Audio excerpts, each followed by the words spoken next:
জি দেখো জি বলো। আমি কি উল্টা উল্টা পাল্টা লিখছি কোনো? তো দেখে বুঝে যাবো। দেখো এরপরে ডি আর হচ্ছে এখানে সি এখানে বি। এখন আমাকে কি করতে হবে এটা? এখানে নিচে তোমাকে সাজায় লিখতে হবে। সাজায় লিখতে হবে কিভাবে আমাকে একটু সেটা দেখাই দাও।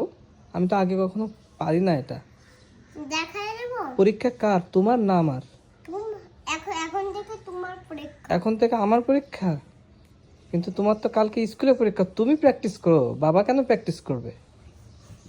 এগুলোকে ভেবে হচ্ছে তুমি তোমার উল্টাপাল্টা করে লিখছে, এটা আমাকে সাদায় লিখতে হবে, এটা আমার পরীক্ষা। কেমন করে একটা লিখে দেখাও। তারপর হচ্ছে এখানে এখানে বি বি লিখবো। লিখে দেখাও। লিখে দেখাবো। এখানে লিখবো। ওকে লেখো।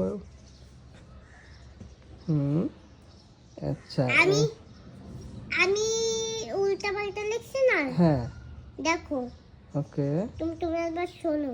ঠিক আছে শুনি। ও দেখো বুঝছি বুঝছি, ঠিক আছে আমি সোজা করে লিখে দিচ্ছি, দাও।